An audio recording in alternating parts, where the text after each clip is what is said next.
상심심 미묘와 백천만금 난조부 아감문경 득수지 우려열의 진실임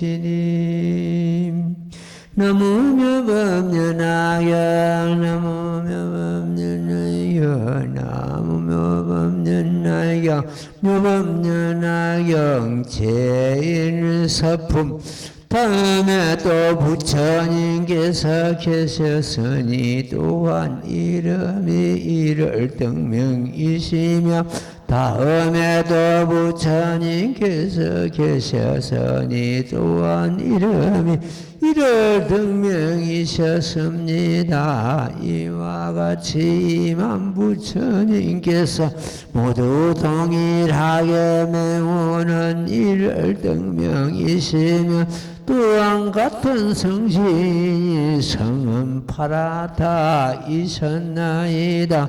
니적보살이여 마땅히 하소서. 처음 부처님과 뒤의 부처님께서 모두 동일한 글자로 이름은 일월등명이시며 시포를 구족하시고 설하신 법도 처음과 중간과 뒤가 훌륭하셨나이다. 그 가장 뒤의 부처님께서 출가하지 아니하셨을 때 여덟 왕자가 있어서 첫째는 유이요 둘째는 선이며 셋째는 무랑이 넷째는 보이요 다섯째는 중이며 여섯째는 제이요 일곱째는 향이며 여덟째는 법이라 이름했습니다. 나무며 법연하경.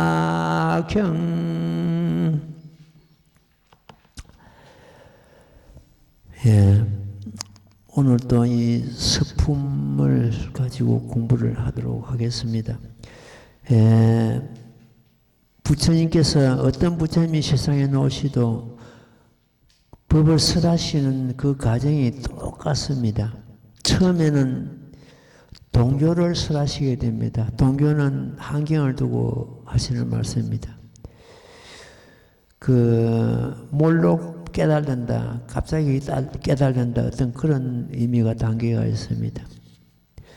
동교를 설하실 때 그 동교는 법이 굉장히 어렵고 강대하고 이렇기 때문에 알아듣는 사람이 없었다. 그래서 동교를 적고 정교를 설하시게, 정교는 아주 낮은 소승교를 두고 하시는 말씀입니다. 안경이죠.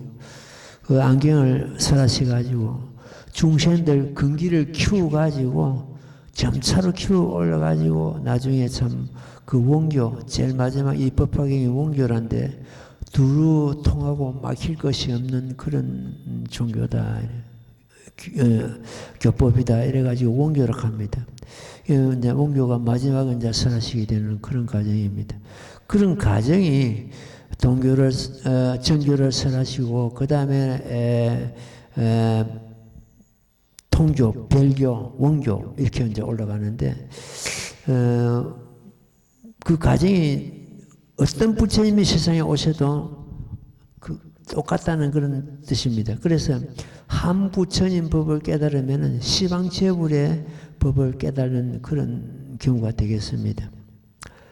예, 경전되어 봐요.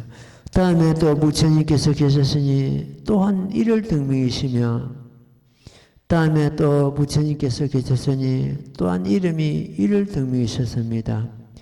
이와 같이 이만 부처님께서 모두 동일하게 명호는 일월등명이시며 또한 같은 성신이 성은 파라다이셨나이다. 이만 부처님께서 차례차례 한 부처님 열반 드시고 나면 한 부처님이 또 일월등명 부처님이 나오셔가지고 법을 설하시고 이래가지고 2만 부처님이 연속됐다는 그런 말씀입니다. 성은 파라타시였다. 파라타는 우리말로서 빠르다는 그런 의미를 갖고 있답니다. 미륵보살이야 마땅히 하소서. 처음 부처님과 뒤에 부처님께서 모두 동일한 글자로 이름을 일등명이시면 시포를 구족하시고, 시포는 여령, 공정명지, 명예조, 선서세간의 모산자, 조장, 부처님사, 불세존, 부처님 그 시포를 두고 하신 말씀이죠. 설하신 법도 처음과 중간과 뒤가 훌륭하셨나이다. 이 말씀은 무슨 말씀이냐 할 것 같으면은, 처음에 아까 말씀드렸죠. 동교를 설하시고, 중간에 그 정교나 별교나 이런 법을 설하시고, 끝에 가서 원교를 설하시는데, 그 과정이 똑같다는 거죠. 동교는 동교대로 훌륭하시고, 정교는 정교대로 꼭 필요하고, 원교는 원교대로 이 없는 법이고, 그러니까 그 처음이나 중간이나 뒤가 다 훌륭하셨다, 이렇게 이루고 계십니다. 자, 한 장 넘으세요. 가장 뒤에 부처님께서 출가하시기 전에 8 왕자가 있었으니, 임한 부처님 중에서 가장 이제 마지막 그 일월등명 부처님이죠. 그 일월등명 부처님께서 출가하시기 전에 8 설하에 8 왕자를 두셨다는 이야기입니다. 첫째는 유이요, 둘째는 선이며, 셋째는 무랑이요, 넷째는 보이요, 다섯째는 정이며, 여섯째는 제이요, 일곱째는 행이며, 여덟째는 법이라 했습니다.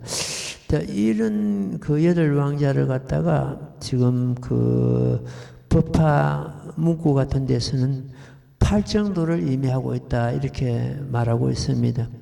8정도를 해도 좋겠고, 또한 실제로 그 8 왕자 이름이 이제 이렇게 되는데, 이 스님은 누가 혹시 이름 지어들려고 하는 사람이 있으면 이 8 왕자를 자꾸 생각합니다. 이 8 왕자 이름이 너무너무 아름답거든요. 그래서 어떤 그 오행을 보고 맞추고 이런 것보다도 이 중에서 좋은 이름을 택해가지고 지어주고 싶은데, 얼마 전에 그 쌍둥이라는 그 불자가 있었는데, 혹시 이름 부탁을 하는 것 같으면은, 요즘은 이름을 갖다 잘 안 짓습니다. 왜냐 같으면은, 이 스님을 이름을 짓는 것은 오행을 맞추고 사주를 맞추고 뭘 맞추어가지고 이제 지어주는데, 요즘 그 젊은 엄마 아빠는 그게 아니고 듣기 좋고 부르기 좋고, 이게 뭐 저 국적도 없는 이름, 저 어디 무슨 이게 외국말인가 한국말인가 풍한도 못하는 이름도 막 나오고 막 이렇기 때문에 자기 듣기 좋고 자기 부르기 좋은 그런 이름을 짓지, 장명하는 데 가서 이름 지어달라고 이런 부모가 거의 없습니다. 그래서 이제 이 스님이 이름을 지어주는 것도 뭐 이런 그 무엇을 떠나서 뭐 깊은 의미가 있거든요. 이름을 지을 때 요 이름을 써무려 해서 뭐 어떤 그 아기가 아프거나 자라는데 무슨 지장이 있거나 이런 게 없는 걸 갖다가 이 스님은 거기다 길을 담습니다. 담아가지고 이름을 써라 이렇게 했는데, 요 8 왕자 이름을 갖다 들으면서, 야, 참 그 쌍둥이 난 그 딸 쌍둥이를 낳았는데 이 이름을 썼으면 얼마나 좋겠는데, 그것도 자기 부모들이 자기 마음대로 지어가지고 하니까 또 그것도 뭐 내 생각뿐이고 그렇습니다. 그래서 혹시 이제 뒤에 누가 뭐 또 주변에 가족끼리 이런 이름 지을 일 있으면 요 8 왕자 이름을 갖다 뽑아가지고 한번 사용 한번 해보십시오. 참 좋을 겁니다. 부처님 이름인데요. 그 안 좋을 리가 뭐 있겠습니까? 예. 그 다음 되면 읽고 말씀드릴게요. 같이 돕게. 나무모범연하여 나무모범연하여 나무모범연하여 무범연날경 제일서품 이 8 왕자는 이영과 덕이 자제하여 각각 4천안을 다스렸습니다. 이 모든 왕자가 아버지께서 출가하여 넉다나 삼명삼부리를 얻으셨다는 말을 듣고는 모두 왕위를 버리고 또한 나를 따라 출가하여 대승의 뜻을 일으켜 항상 깨끗한 범행을 닦아 모두 법사가 되어 이미 천만 부처님 처소에서 착한 근본을 심었나이다. 너무며 법연하경. 어떤 부처님이 이 땅에 오셔도 성불 하실 때는 왕자의 몸을 받습니다. 이 마지막 2만 1등명 부처님께서도 마지막 이 지금 1등명 부처님께서 왕자로서 몸을 받았죠. 그러면은 그냥 출가하지 않으시는 것들은 전륜성왕이 되는 그런 분들입니다. 전부 다.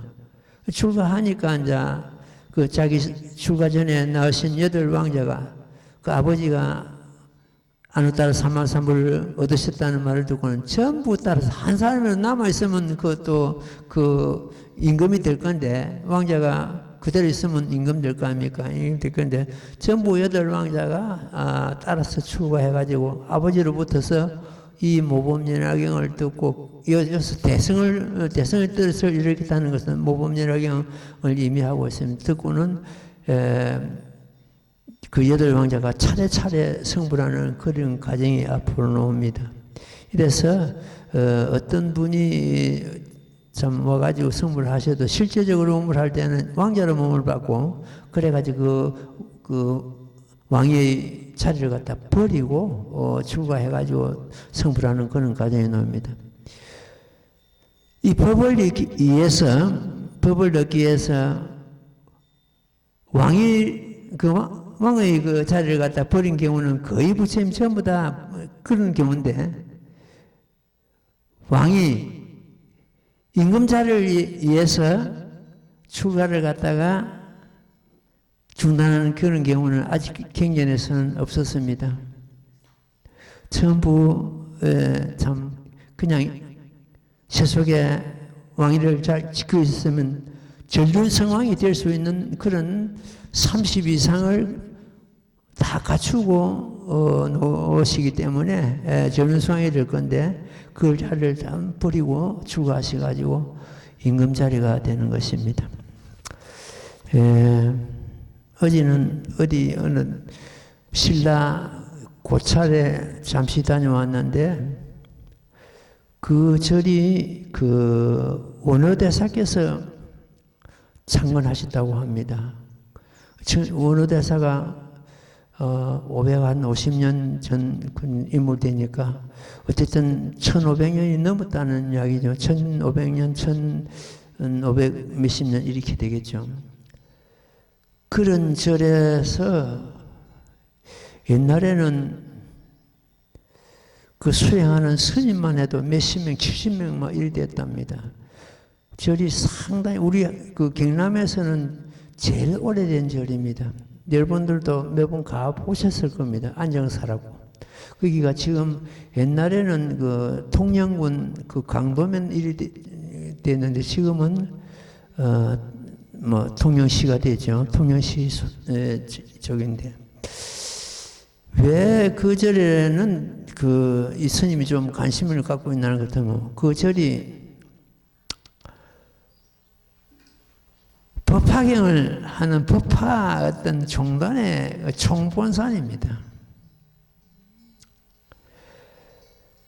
혹시 이 법화경은 이 스님하고 무슨 연결이 되는가? 그 절이 굉장히 퇴락해가지고 많이 전에보다는 많이 축소되고, 절이 건물이 허물어지는 것 때문에 다시 복원이 안 되고, 지금 대웅전 같은 경우는 그 1800 그 기록에 보니까 1870년도 다시 그 복원이 되었는데, 그게 지금까지 이어지고 있으니까 한 150년쯤 되는데, 그것도 보물로 지정되어 있습니다. 국보급이 몇 점 있고, 그 보물급이 몇 점 있고, 그리 이제 오래되니까 막 절에 그렇겠죠. 전혀 지금 관리가 안 되고, 어제는 그 주지스님을 직접 만나서 이야기를 나눴는데, 자기가 그 절에서 출가한 지가 20년 되는데, 지금까지 20년 지난 지금까지 한 사람도 그 절에서 출가한 사람이 없답니다. 그럼 어떻게 됩니까? 자기 혼자서 절 지키고 있어야 돼요. 우리 절을 갖다 생각이 나더라고요. 그리고 우리 절은 신흥절이니까 또 그렇다 치고 그거는 그렇게 유서 깊은 절이고 그런데도 지금 현재 그런 상태인데 불교에 해놨던 그 이치를 갖다가 그 절에 가서 읽을 수가 있고 불교의 앞날을 갖다 참 내다보는 그런 경우가 되는데 답답하고 정말로 여기가 지금 참 이 시기가 불교의 어떤 그 참 오탁악시가 왔구나. 말법 시대가 왔구나 하는 걸 느낄 수가 있는 그런 경우입니다. 그런 절은 지금 어떻게 하든지 그 신흥, 다시 또 이제 중창이 불사가 되고 그 절을 갖다가 그 유수 깊은 절을 갖다가 제대로 지켜나가야 되는데 그게 지금 혼자서 그게 불가능하거든요. 그게 이제 우리 절에서 출간된 그 도록을 갖다 한 건 주고 이랬더니 오늘 참 이 좋은 분 만나가지고 내가 선불사를 한번 찾겠습니다. 찾아서 또 그래서 내가 그랬어요. 나는 한 사람에게도 이 법을 전하는데 지금 남은 생을 갖다가 지금 전부 거기다가 중점을 두고 있다. 여기서 무슨 행사가 있거나 법을 전할 일이 있으면은 내가 와서 해주겠다. 그런데 지금 태락하다 보니까 법을 설할 수 있는 장소마저 없는 거예요. 만약 법을 설하게 되는 것 같으면 저 공양간에 그걸 이용해가지고 법을 하는 그런 정도밖에 안 돼. 그것도 시설을 해야 되고 뭐 이런 사람들 전혀 여기가 그러면 그 어느 종단에 총본사 이렇게 하는데 그런 종단 스님들은 그럼 위에서 교육을 안 시키냐? 교육이 안 된다 하는 거예요. 지금 종단 차원에서 교육을 하고 있는 그 종단은 내가 알기로는 2군데 아니면 3군데밖에 안 될 겁니다. 제일 먼저 뭐 조계종은 뭐 제대로 하니까 태고종 같은데 뭐 이런 데는 되겠죠. 어쨌든 그 유서 깊은 그 절에 법을 설할 수 있는 장소마저 없다는 거. 무너지고. 자기가 20년 전에 출가했는데 자기 출가하고 나서 아직까지 화기한 사람도 없다는 거. 이 불교의 앞날이고 불교의 현 이치입니다. 그래서 참 답답하고 그야말로 안타까운 마음을 가지고 돌아왔습니다. 오늘은 득강을 좀 하겠습니다. 불교하고 유교하고 도교에 대해서 말씀을 좀 드리겠습니다. 잘 아시다시피 불교는 이 없는 거룩하고 흠 하나 없는 그런 가르침입니다. 반면에 유교와 도교는 세상 품속을 음모하고 하늘을 숭배하고 하늘을 받들고 이러한 어떤 그 성질이 있는 그런 종교입니다. 도교는 노자가 그 도의 시조가 됩니다. 노자는 성스러움을 끊고 지혜를 버리고 도 하나만을 안고 유약한 아주 약한 그런 것을 그런 쪽으로 기울어지고 청정 단박한 것으로서 주인공을 삼고 선에는 힘쓰고 악을 미워하는 것으로서 가르침을 삼았다고 합니다. 한평생 내내 있어 가지고 오직 일신의 목숨을 지킬 뿐이고 모두 인간을 이롭게 하고 가깝게 하고 또 세상 밖에 먼 이야기는 행하지 못했다고 합니다. 나와 남을 이롭게 하는 그런 도에는 어긋나가 있었다는 겁니다. 은혜를 베풀고 이익을 주는 다른 사람에게 주는 그런 행위 참 없었다 이렇게 평가를 합니다. 사기에 의하는 것 같으면 노자는 초나라 때 고연 망량이라는 곡인이라는 사람인데 성은 이시고 이름은 기자습니다. 기이며 자는 백냥이라고 했답니다. 그 노자는 태어나자마자 말을 할 줄 알았다고 합니다. 얼굴은 누렇고 머리는 하얗고 이미 그래가지고 이름을 갖다 노자라는 이름을 지었다. 태어나면서부터 말을 할 줄 알고 머리는 하얗고 얼굴은 주름지고 할 정도로 돼. 노자가 저서로는 도덕경이 일권이권이 있었다고 합니다. 역대 학자들이 그 도덕경을 가지고 많은 주소를 달고 이래가지고 책을 내고 그랬다고 하는데, 당나라 때 그 고종은 그 노자를 갖다가 태상 해눈 황제라는 그런 참 이름을 추서하고, 현종은 대성조라고 이름을 추서를 했다고 합니다. 도덕경 상권에는 도체를 놓고 논하고 학원에는 덕행을 논의했다고 합니다. 그래서 노자는 중국의 그 도교에 되죠. 도교의 하나의 시조가 된다. 이렇게 이루고 있습니다.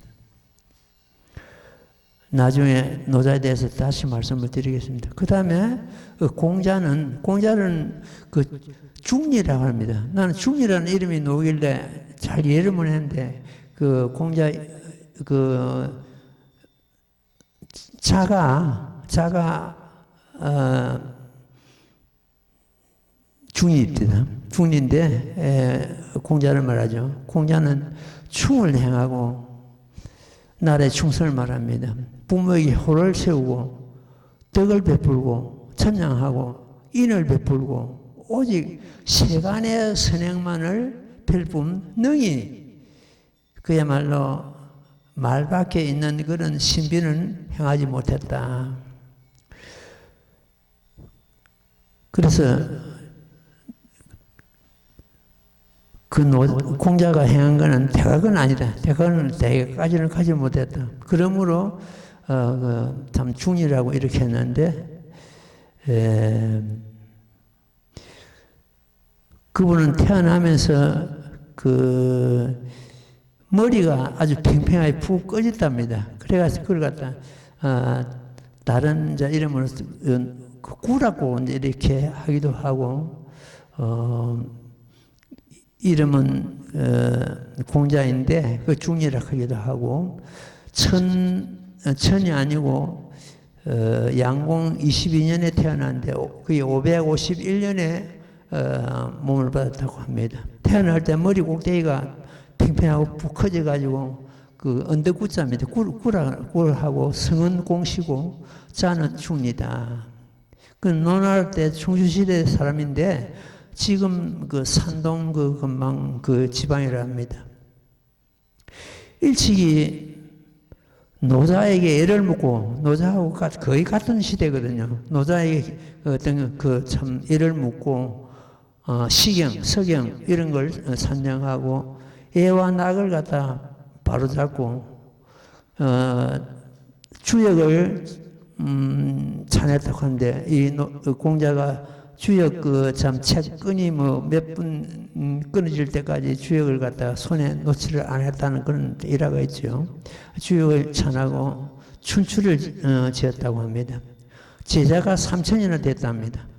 그 중에 성인에 들어간 제자가 72명. 그러므로 후세에서 지성 선사라고 이렇게 존칭을 받았다고 합니다. 이제 공자의 교는 그 유교라고 그러죠. 유교의 하나가 시자가 되겠습니다. 요즘 우리나라에서도 곡부공시라고 공시가 있는데 그 곡부공시의 어떤 시조가 되겠죠. 그 곡부 사람이니까. 노자는 나의 스승은 부처님이다 선언했습니다. 노자 도덕경이나 혹은 그 공자의 그 논어나 이런 책을 보는 것 같으면 그 젊을 때는 몰랐는데 지금 보는 것 같으면 이분들이 과연 그 성인과에 들었는가? 그 책 내용을 가만 보는 것 같으면 아직까지 아랑까도 못 들었다. 불교를 비교하는 것 같으면 아직 초단계까지도 들어오지도 못한 그런 경우 아닌가 하고 그런 생각, 의구심을 가지고 책을 읽다가 그만 이 스님 책을 던져버리고 말았습니다. 사람이 착하게 살고 도를 지키고 예를 지키고 이런까지는 되는데 그 이상 더 올라오지를 못했다. 그래서 노자도 나의 스승은 부처님이시다고 선언했습니다. 나의 스승은 몸을 바꾸어 가지고 천축은 저 인도를 말합니다. 인도에 놀다가 열반에 들어가신 분이다 이렇게. 그래서 노자의 스승은 서가모니이다.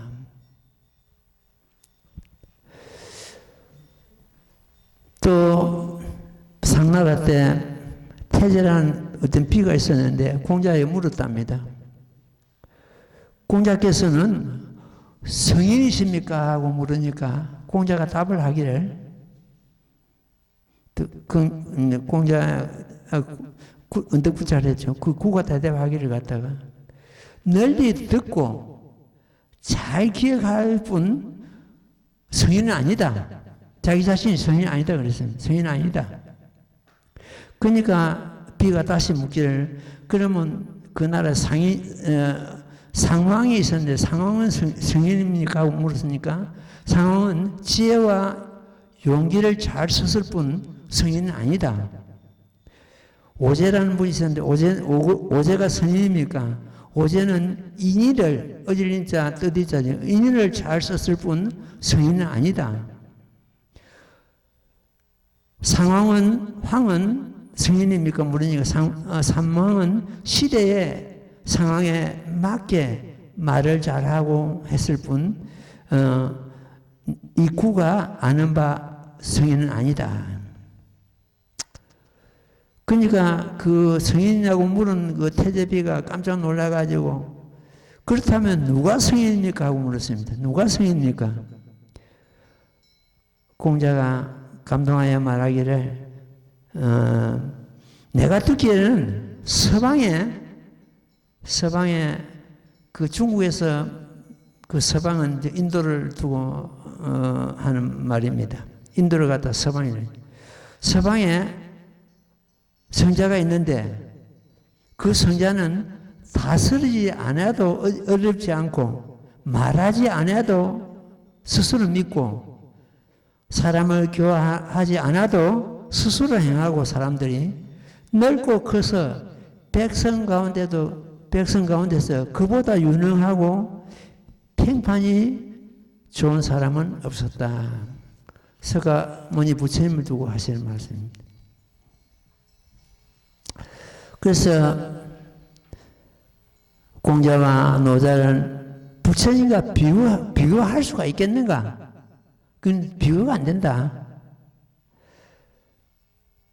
만약 공자와 노자 두 분이 먼 곳에 불법과 비교하면은 그야말로 멀기만 멀고 멀다. 왜냐하면은 공자나 노자의 가르침은 하늘의 제도를 본받아 쓰고 감히 하늘을 어기지 못했다. 하늘을 섬길 뿐이다. 그에 반해가지고 서가모니 부처님은 하늘이 와서 시중 들고 옹호하고 보필하고 하늘이 기하는 곳이 바로 부처님이다. 거기서도 엄청난 차이를 보이죠. 이렇게 보면은 실로 불교와 비교할 수가, 도교나 유교는 비교할 수가 없다. 그것이 누구 개인의 주장이 아니고 지금 현재 법을 교화하고 사람을 갖다가 교화하는데 그것이 판명이 났다. 그래서 그렇게 이제 본인들도 그렇게 공자나 노자도 본인들도 그걸 인정을 했습니다. 모든 하늘 천왕들이 부처님을 옹호하고 시중들고 부처님 법에 기하고 이래가지고 굉장히 법화경에서도 그런 게 막 나오죠. 여러 천신들이 전부 다 참 와서 말씀 듣고 기하는 그런 경우죠. 내가 두 성인을 갖다가 부처님께서 그러셨답니다. 그 어떤 경전에 논다는 그 경전이 기세경이라고 하는 경이라는데 그 경을 아직 스님은 못 봤습니다. 경에 이런 대목이 있답니다. 내가 두 성인을 동방국에 보낸다. 중국을 말하겠죠. 중국에 보낸다. 한 사람은 중국에 보내가지고 그곳에 사람들을 교화를 행하라고 명했다. 한 사람은 노자인이 가스보살이고 한 사람은 공자인이 유동보살이다. 이렇게 그 경전에 그렇게 되어 있답니다. 그러니까 적은 법을 가지고 그게는 큰 법이 안 통하니까 소승법을 좋아하는 사람을 갖다가 대성에 옮기는 것 같으면 작은 나무 가지에 큰 바람이 부는 것 같아 감당이 안 되기 때문에 아주 세속적으로 착하게 살고 뭐 참 악한 일 하지 말고 이런 식으로 해가지고 그것부터서 먼저 가르치게 해가지고 부처님께서 참 노자를 이쪽에 보내고 그 노자가 가스보살을 참 저걸 해가지고 보내고 가스보살인데 노자 이름을 해가지고 보내고 공자는 유동보살인데 공자 이름을 해가지고 내가 보냈다 이런 사실을 합니다. 이러한 경우를 갖다가 부처님만 아실 뿐이지 일반 사람들은 알 수가 없다. 이걸 갖다 보살에 응하라 그러죠. 지금 우리 그 신의 품에 보는 것 하면은 궁자가 아버지를 버리고 도망간 경우가 있습니다. 감당이 안 되니까 아버지의 큰 가르침이 감당이 안 되니까 아버지를 버리고 도망을 갔다. 도망을 가가지고 저 다른 나라에 가서 머슴살이 하고 풍파리 하고 있는 그는 불법에서 부처님 가르침에서 퇴전한 걸 말합니다. 그래가지고 우연히 이제 참 분파리 하다가 아버지 집에 다다라가지고 아버지 집에서 아버지인 줄 모르고 그럼 치우는 일을 하죠. 머슴살이 하죠. 그 그럼 치우는 일은 가장 적은 법을 갖다가 가지고 번뇌를 제하는 걸 의미하고 있습니다. 이제 그 역할을 갖다가 그런 이제 아버지 참 집에서 이 노자나 공자가 머슴살이 하는 그럼 치우는 거 작은 법을 가지고 참 주변을 갖다가 교화하는 그런 행위 지금 현재 신의 품에 그럼 치는 일이 비교가 되겠습니다.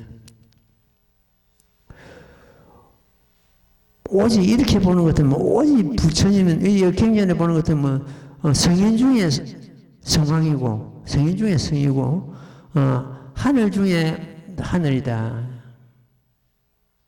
그 부처 하늘에도 그 부처님께서 직접 말씀하시지 않습니까? 천상천하 유아독존이라 하늘에서도 땅에서도 나를 능가할 자가 없다. 부처님을 능가할 자가 없다. 진리면에서도 그렇고 모든 지혜와 선정과 모든 공덕과 중생 교화 사업이나 부처님을 능가할 자 아무도 없다. 노자가 섬기는 것은 부처님이라고 했습니다. 근데 그 이후에 노자 이후에 그 참 따르는 사람들이 부적이나 쓰고 도장이나 펴가지고 조화를 부리고 제단을 만들어가지고 고기나 바치고 고기나 올리고 이래가지고 누린내 나는 제단을 갖다가 만들고 신선을 갖다가 허무맹랑하게 팔려가지고 거기서 밥 먹고 살고 이런 참 그 경우로서 전락하고 말았다. 공자도 들어간 자는 뜻한 바에 그 순박을 어기고 지향하거늘 그 차례만 하려 하고 아는 허무맹랑하고 앵무새 같은 분방한 그런 재주를 다하고 거미와 같은 조그마한 재주를 가지고 사람을 현혹시키고 그런 식으로서 전락하고 말아버렸다. 그러니까 선덕을 어기고 좋은 덕을 어기고 그 본종 본래 그 뜻을 갖다 잃어버렸다 이렇게 평가를 합니다. 그와 반면에 불법은 바다와 같고 받아들이지 않음이 없고 지극한 이치는 허공과 같아 어떤 문인들 어긋남이 없다. 수없는 성인이 기하였고 세간의 신하에게는 충성을 다하라고 가르치고 있고 가정을 돌아가면 호양을 다하라고 권하고 있고 집안에 화목을 권하고 선행을 할 때 불투가 열리고 악을 행하면 지옥이 고통이 기다린다고 가르치고 있다.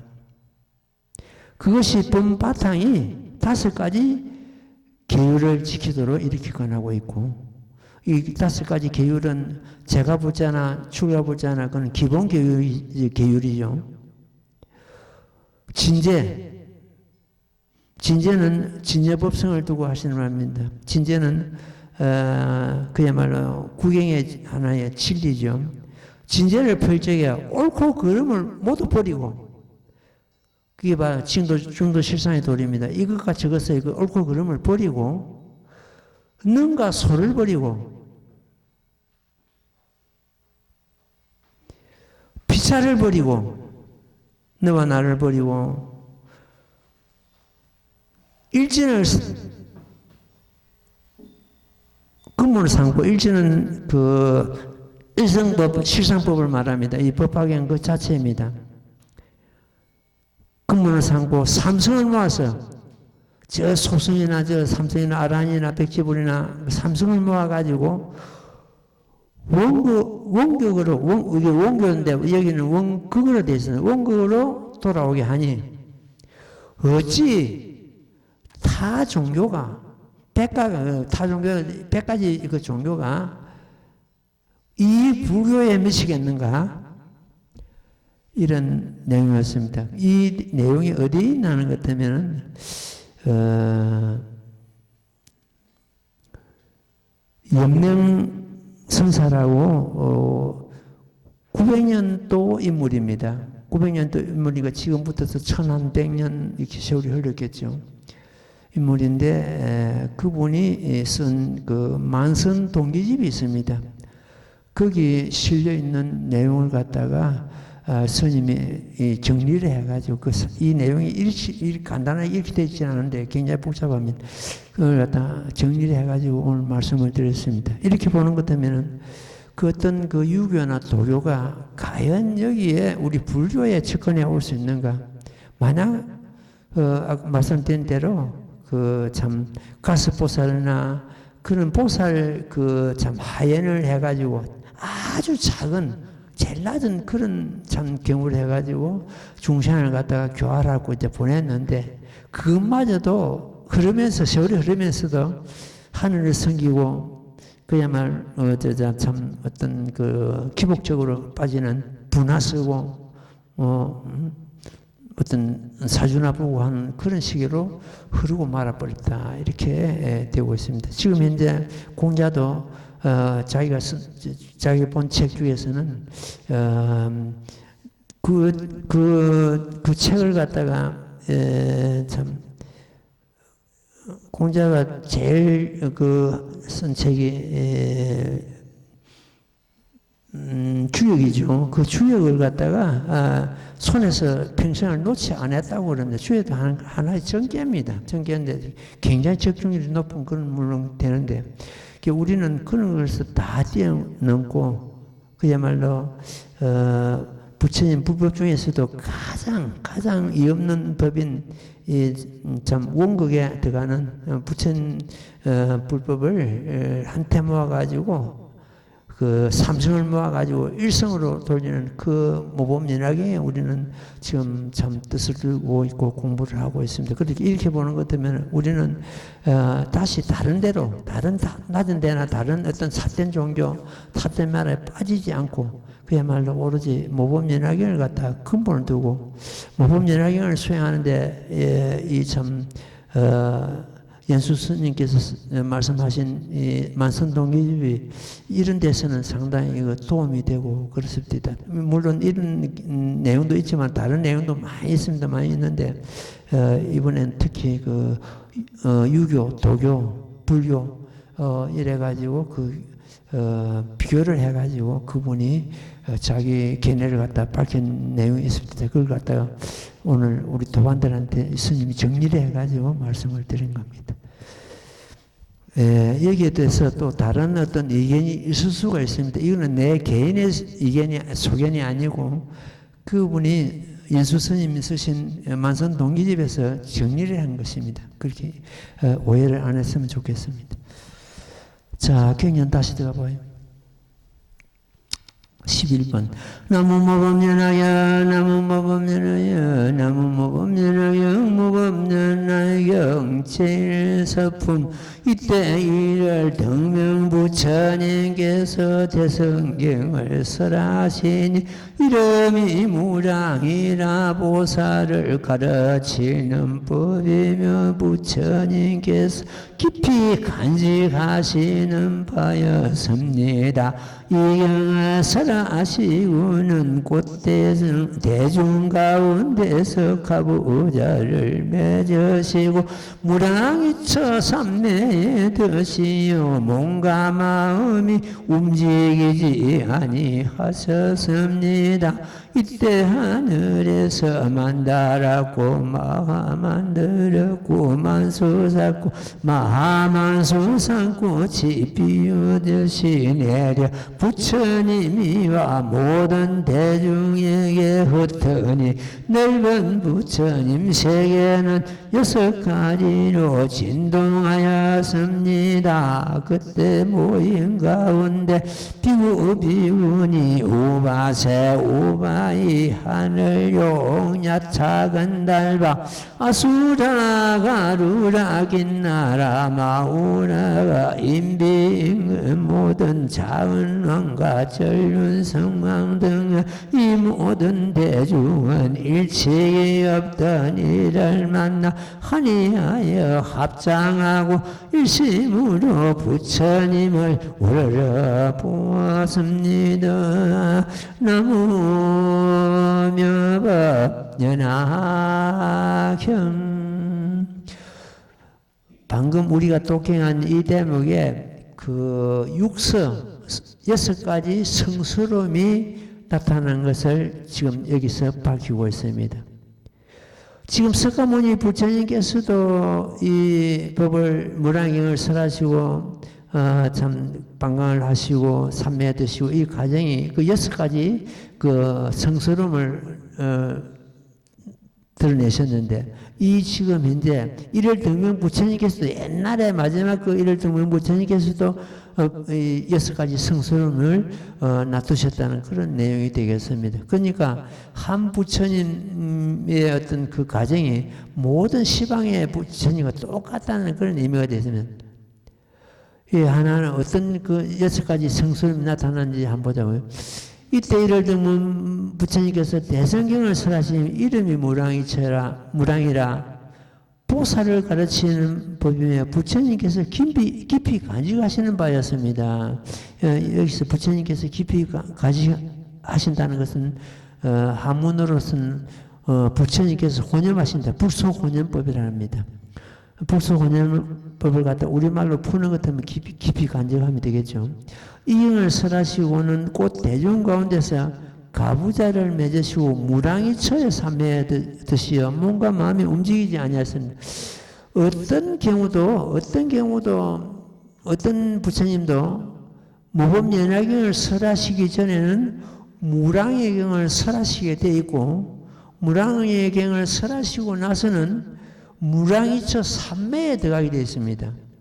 왜 그러냐 하면 무랑의 경은 결국 우리 마음이라고 우리 마음의 상태가 무랑이라 했는데 그 마음을 가진하게 정을 이루시고 그런 후에 이 없는 법인 법화경을 설하시게 되어 있거든요. 그러니까 어떤 부처님이 이 세상에 오셔도 무랑경을 먼저 설하시고 무랑이처 삼매에 들어가셨다가 나오셔가지고 모범연화경을 설하시게 되어 있습니다. 이걸 갖다가 이제 설법설을 합니다. 제일 먼저 6가지 상스러움 중에서 설법, 무랑경을 설법하셨죠. 무랑경을 설하시고 나서 무랑이처 삼매에 드신다는 거죠. 설법설이. 이때 하늘에서 만다라고 만다라고 만수사고 만수사꽃이 비오듯이 내렸다. 이걸 갖다가 와설이라고 합니다. 비오자 씁니다.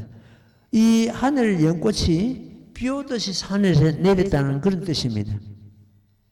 부처님과 모든 대중이 같은 넓은 부처님 세계는 6가지로 진동해야 돼. 이걸 갖다 진동설이라고 합니다.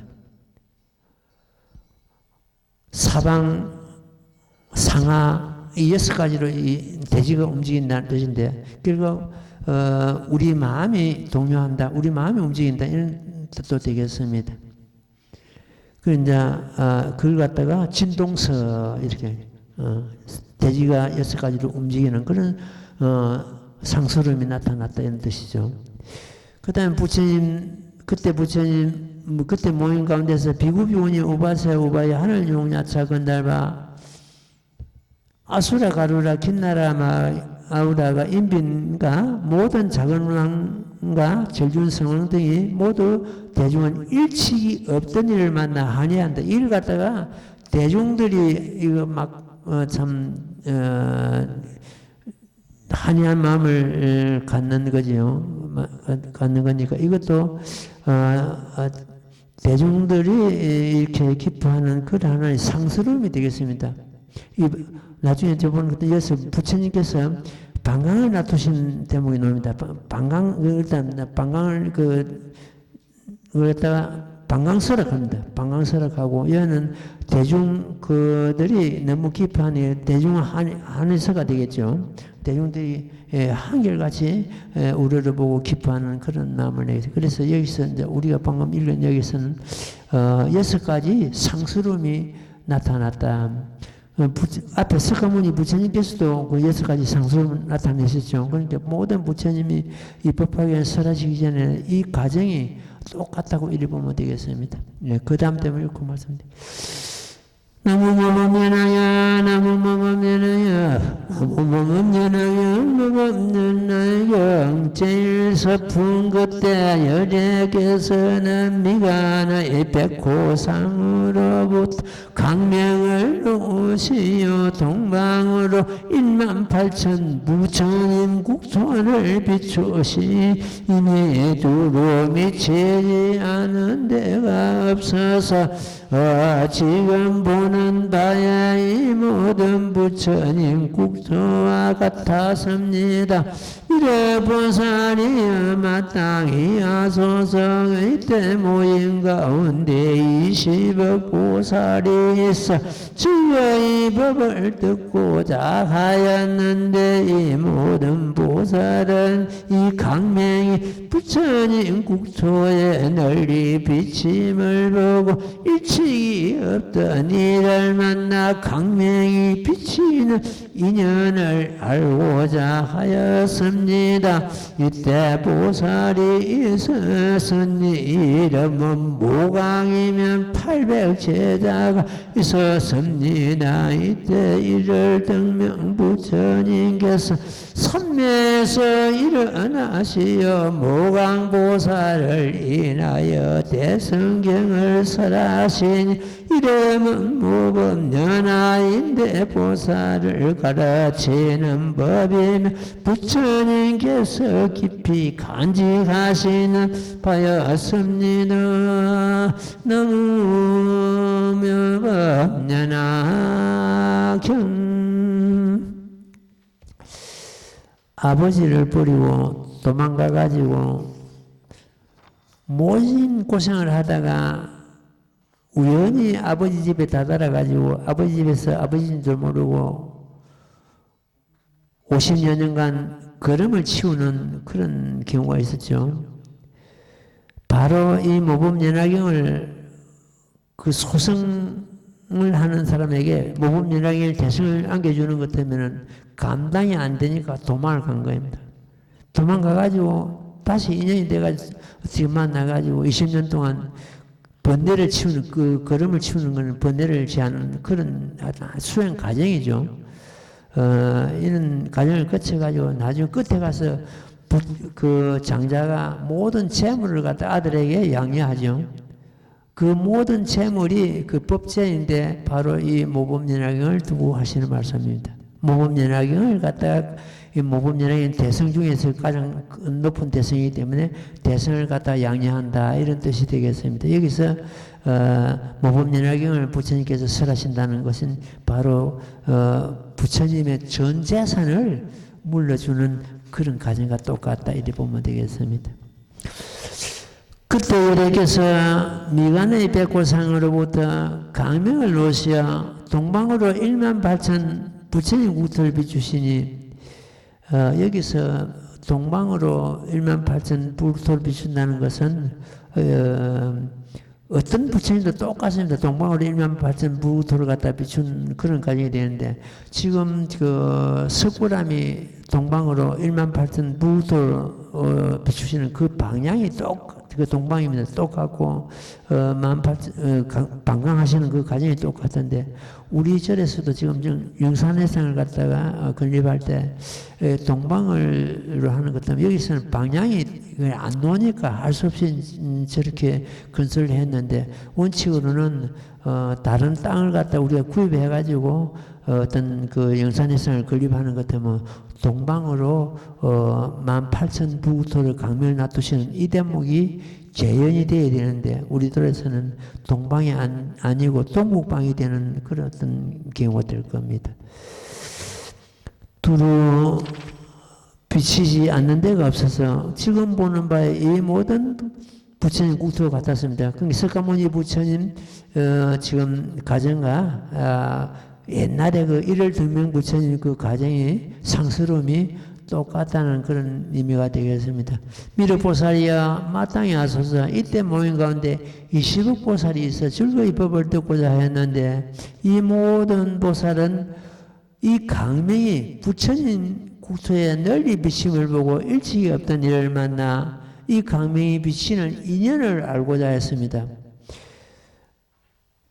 법화경 설하시고자 할 때는 요 과정이 6가지 이거 상소름 이르는 그 과정이 똑같다고 보면 되겠죠. 근데 그때도 일등명 부처님 참 계실 때도 그때 대중들이 부처님께서 그 강명을 놔두시는 걸 보고 그 과정이 무슨 일로서 무슨 연유로서 부처님께서 강명을 놔두시는 걸 알고자 했다는 거예요. 지금 미륵보살도 그걸 물었지 않습니까? 뭐 때문에 부처님께서 저렇게 6가지 상소름을 놔두셨습니까?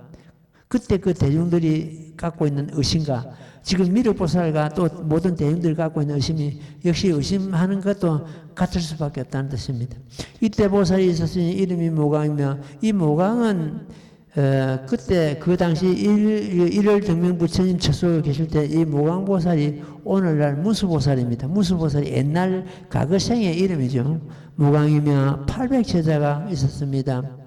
이때 일월등명 부처님께서는 3회에 일어나시어 모강보살로 인하여 대성행을 설하시니 지금 이 역할을 그때 모강보살이 지금 무수보살인데 그때 지금 현재 석가모니 부처님은 그 삼매에서 일어나셔가지고 누구를 상대해서 법을 설하시는 것 때문에 그때 일월등명 부처님은 모강보살 상대로 법을 설하셨는데 지금 사리부를 해가지고 사리부를 잘 들어. 사리부를 상대로 해가지고 이 법을 설하시게 되죠.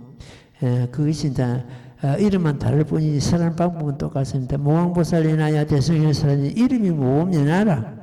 보살을 가르치는 법이면 오직 보살을 가르치는 법이다. 이승삼성을 가르치는 법이 아니고 오직 보살을 가르치는 법이다. 부처님께서 권념하시는 법이다. 부처님께서 깊이 관여하는 법. 부처님께서 항상 생각하시고 보호하시고 지키시는 그런 법이다. 이런 뜻입니다. 이것이 바로 모범연하경이다. 모범연하경 하는 것은 뭐 평등대, 평등의 지혜요. 보살을 가르치는 법이요. 부처님께서 권념하시는 법이다. 이것이 모범연하경의 하나의 특성입니다.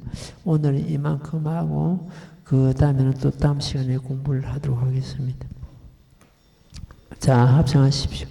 나무 모범연하여 나무 모범연하여 나무 모범연하여 나무 모범연하여 나무 모범연하여 나무 모범연하여 나무 모범연하여 나무 모범연하여 나무 모범연하경. 예, 성불하십시오.